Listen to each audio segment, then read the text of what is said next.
When we come back, we continue to look ahead to Indy Week at Infineon Raceway up in Sonoma. And we are going to be joined by one of the hot big names coming up. There he is, JR Hildebrand, Sausalito's finest, and he will be joining the group as part of the Indy Lights race. That'll be before the big one on Sunday.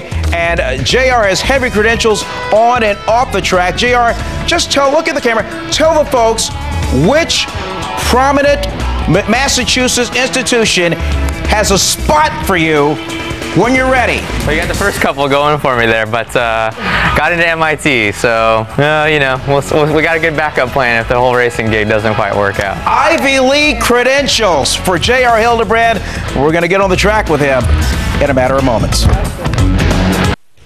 All right, it's only a matter of time before our guests would hit the very top of the Indy racing circuit. We started hearing about JR Hildebrand a handful of years ago, and at the time, just a kid trying to get a shot in auto racing, and he has been successful at every level, a part of the Indy Lights League.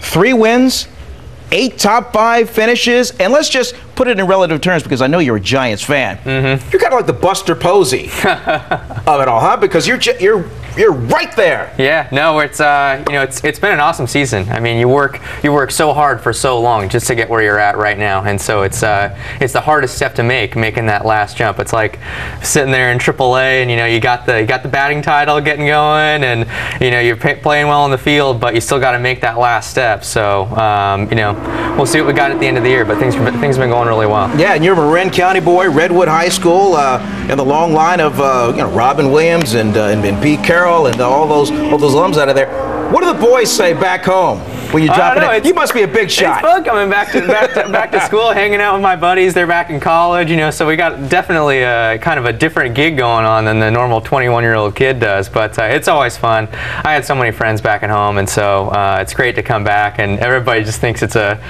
big party when we come back in town and get to hang out. And you know, we kind of hit up all the usual spots and just go from there. And speaking of big party, now my Marin County spies tell me that you got home, jumped in your dad's old Trans Am, and then drew notice just like that. Yeah, no, that's not a tough thing to do in the Firebird, but you know, can't complain about being back at the house. All right, so you're part of the Andretti Green racing team, and so every day you're with Kanan, you're with Danica Patrick. What must that first driver's meeting be like when you just walk in, you're this kid, and then there's Tony Kanan and there's Danica Patrick? It's a trip. I mean, you're expected to just come in and sit down and kind of get the briefing and go from there. But I mean, I felt like you know, it's like you got these people that you look at as celebrities for so long, and to be sitting there right next to them, getting the exact same feedback from Michael Andretti, no less, being the team owner.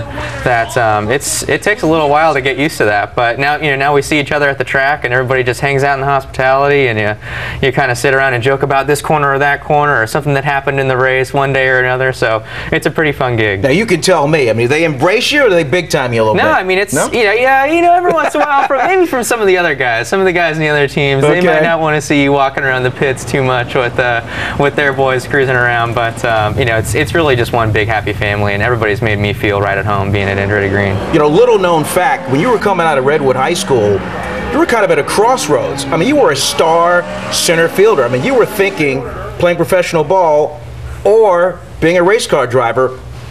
Why'd you make this decision? You know, I mean, I played baseball since I was 5, just like a lot of other kids in the area. And you played for Gino, right? Okay, played for Gino Familia. Got to give the old man a good shout out.